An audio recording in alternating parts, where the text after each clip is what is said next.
Usos brand family. We are family.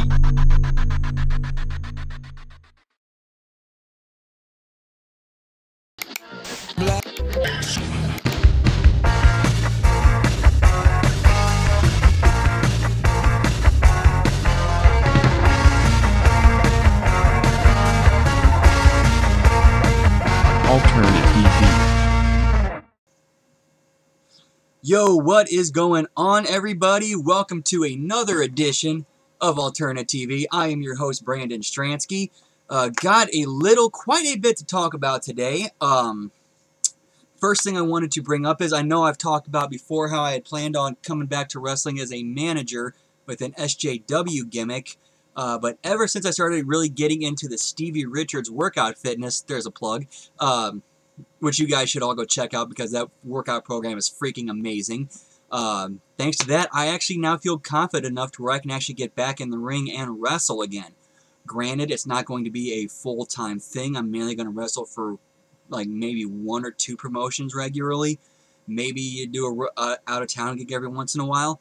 But yeah, man, really happy about that. Going to start coming up with other new gimmick ideas. I'll get to those in a little bit.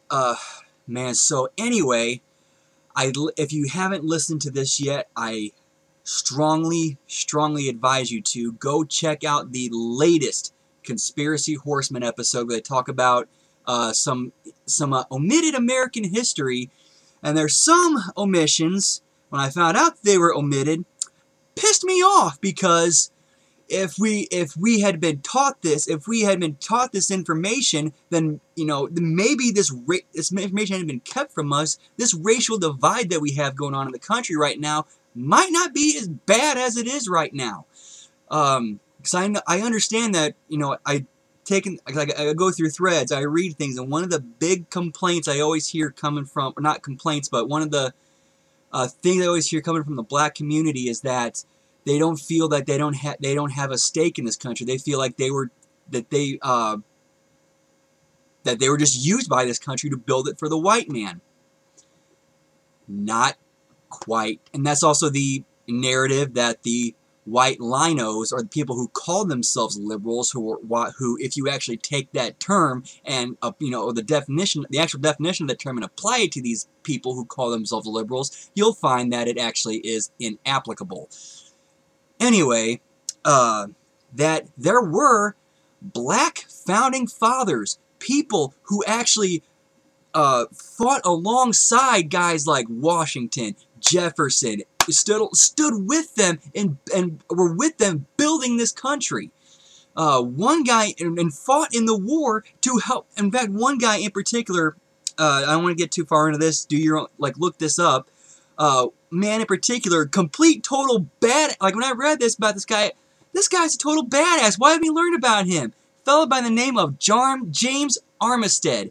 This guy worked directly with General Washington and worked as a double spy, played a pivotal role in America winning the war by acting as a double agent, giving the British bad intel, giving General Washington the good intel, which looking at that, you have to believe that was a huge part in us winning that war.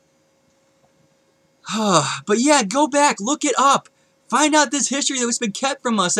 I honestly believe they're keeping this from us because they want us to be divided. They want us fighting against each other. They want black people to keep feeling like victims, like they have no place in this country. You know what? They're wrong. You do. You have a stake in this country. You're just as American as any white person living here.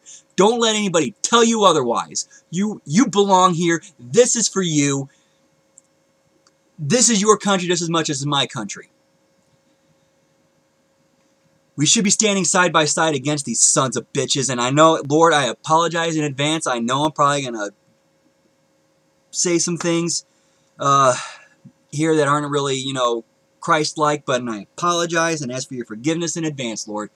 But yeah, this shit needs to stop. We need to learn our history that's been taken from us, that's been keeping us fighting each other instead of fighting against the sons of bitches who want us all dead.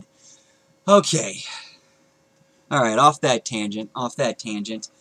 I'm sure you guys have heard by now or seen the what happened at the New Japan event last night. I'm recording this the Sunday after, with the Takahashi Dragon Lee match of that stupid spot of the guy broke his neck. Guy broke his neck.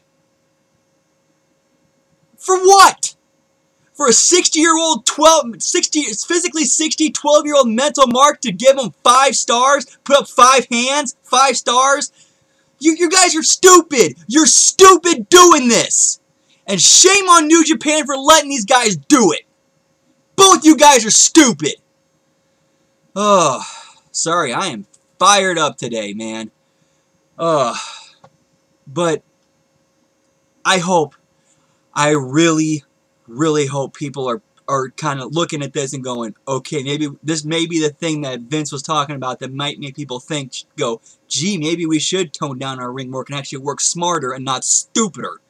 And not like marks.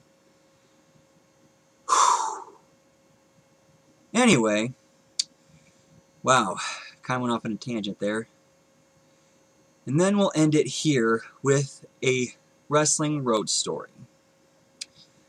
I'm not going to give any names, but I will say this does involve a current NXT ref and a current WWE Hall of Famer. This is a time when I went to go wrestle at IWA Mid-South. Now, I'll name the referee because he didn't do anything wrong. There's really not, because, it's, but it was, he used to wrestle by the name, on the Indies under the name of Drake Younger. And this was his last match at IWA, and IWA was a big part of his career. He had a lot of, he basically broke in the business there.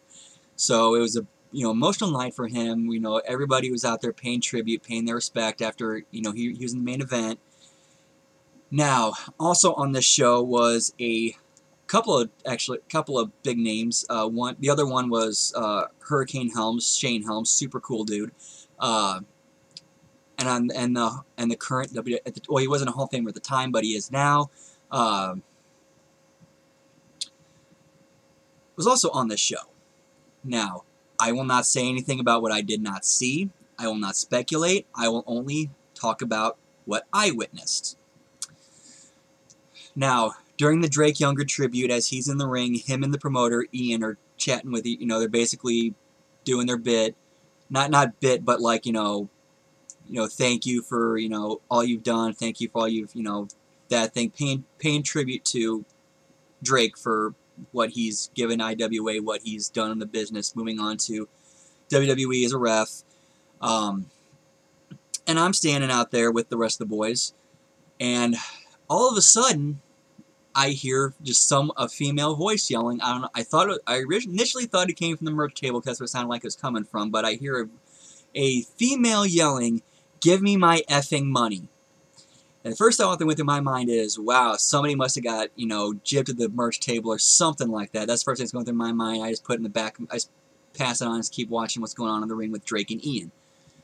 Well, the next thing I know is the wife of this Hall of Famer comes storming out from the back, grabs a microphone, proceeds to run down Ian Rotten for not paying her and her husband what he owes them.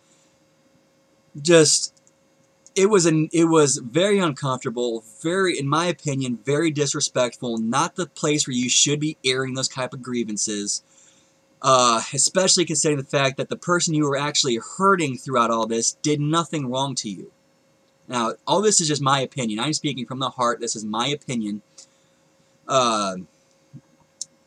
What this person, the wife was saying was, I mean, I get that, you may have been wrong. I don't know the situation with that. That's none of my business. But if you have a situation with that, you handle it with that person, with the promoter, in the back, and not step on what was Drake Younger's was supposed to be his moment and his, evening that you ruined with your personal business. And it was just really nasty, really ugly, really uncomfortable. It was just disrespectful to Drake. Again, there's a time and a place for handling that business, and that was not that time and place. And yeah, it was just a really, really weird and uncomfortable time. So anyway, that about wraps it up for this week. Thank you guys for watching, and I'll be back again next time. Take it easy.